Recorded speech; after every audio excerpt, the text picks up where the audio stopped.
Seguimos con nuestro estudio del movimiento ecuménico protestante y estamos hablando de sus orígenes.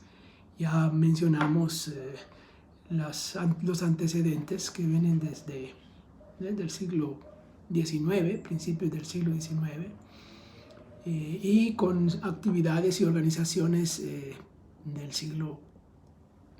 ese siglo XIX hasta llegar ya a comienzos del siglo XX. Hoy vamos a concentrarnos en la conferencia de Edimburgo en 1910, famosa conferencia. Es una conferencia que es un hito histórico en todos sentidos, no solamente hablando del movimiento protestante, en un sentido por ahí va naciendo, pero es un hito para todo el movimiento protestante en general, aunque no formaran parte después del movimiento ecuménico. La conferencia se desarrolló en la ciudad escocesa de Edimburgo en 1910. Y este siglo, hace 10 años, en 2010, hubo muchas actividades, muchos eventos en conmemoración de aquello. Uno de ellos vino del mundo evangélico, que es la tercera conferencia del movimiento de Lausana, que se realizó en 2010 en Ciudad del Cabo, en honor a la propuesta, recuerdan, de William Carey de hacer ahí una conferencia misionera. Bueno, en honor a eso se hizo en Ciudad del Cabo, y en conmemoración de la conferencia del 2010, 100 años después, de 1910, 100 años después, en 2010, se hizo la conferencia. Así que es un hito, en ese sentido es un hito la conferencia de Edimburgo. Bueno, ¿quiénes son los participantes de esta conferencia? Una conferencia algo grande, más de 1000 participantes, representantes de iglesias protestantes, ejecutivos de agencias misioneras, misioneros mismos, norteamericanos y europeos en todas partes del mundo. Algunos, muy poquitos, 17 nada más, que eran representantes de las iglesias jóvenes, así se les llamó, las iglesias jóvenes, más bien de Asia. Venía gente de la India y de la China, creyentes cristianos de ahí. Interesante, de América Latina no había, ya estaba establecido el protestantismo en América Latina para esa época, pero no hubo representantes ni líderes nacionales. Hubo misioneros de América Latina que estuvieron presentes ahí, pero América Latina fue quedada como al margen, como que no era campo de misión, así lo veían. Ya estaba aquí el catolicismo, entonces no era tanto un campo de misión, aunque otros lo pensaban que sí. Por eso los misioneros trabajando en América Latina, que asistieron a la conferencia, decidieron organizar después una conferencia en América Latina en el año 1916 en la ciudad de Panamá, y ahí es una conferencia misionera de Panamá en 1916.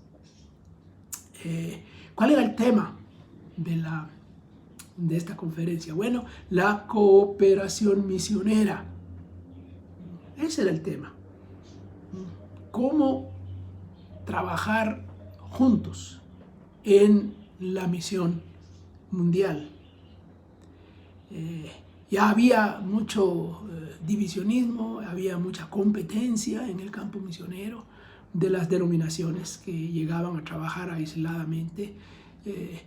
Especialmente estaba pasando eso en la India y en China. También en África un poco, pero no tanto.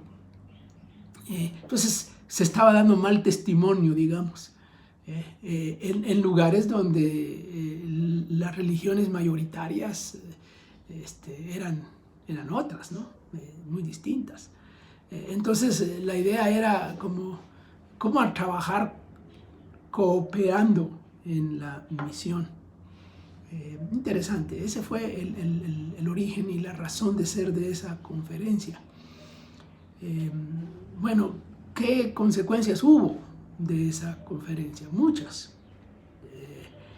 se formó un comité de continuación, darle seguimiento a lo que se habló, lo que se dijo ahí.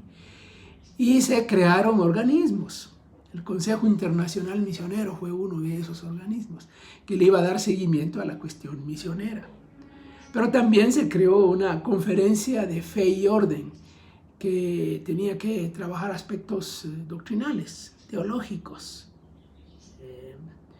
y también de organización. Y hubo otro organismo, 3 organismos, la Conferencia de Vida y Acción, que tenía que ver con estrategias, cómo diseñar estrategias de trabajo en el campo misionero. Bueno, tres grupos. La conferencia fue un lugar de encuentro, no era tanto un lugar donde se regulara, donde se pusieran normas y leyes de la obra misionera. Cada iglesia tenía libertad de hacerlo, no estaban regulando. De hecho, eso nunca estuvo en la agenda, ni se presentó. Los 3 organismos que se crearon, el Consejo Internacional Misionero, la Conferencia de Fe y Orden y la Conferencia de Vida y Acción, fueron trabajando por su cuenta, cada uno, y luego van evolucionando. ¿Qué faltó? Al análisis posterior, ¿qué le faltó a la conferencia misionera? Hay omisiones, hay limitaciones. Bueno, no se trató nada de cuestiones doctrinales, por ejemplo. No hubo nada de eso. Se formó un comité para trabajar esos asuntos, la cuestión de fe y la cuestión de organización también, que vendría más tarde. No se trabajó tampoco directamente el tema de misión de la iglesia. ¿En qué consiste? Se daba por sentado que lo que estaban haciendo era la misión. Y en esos tiempos se entendía la misión básicamente como evangelización. Eso era, ¿no? Aunque había muchos esfuerzos de ayuda social, clínicas, escuelas, ayudas a los necesitados, que se establecieron especialmente en África, que era el continente más pobre.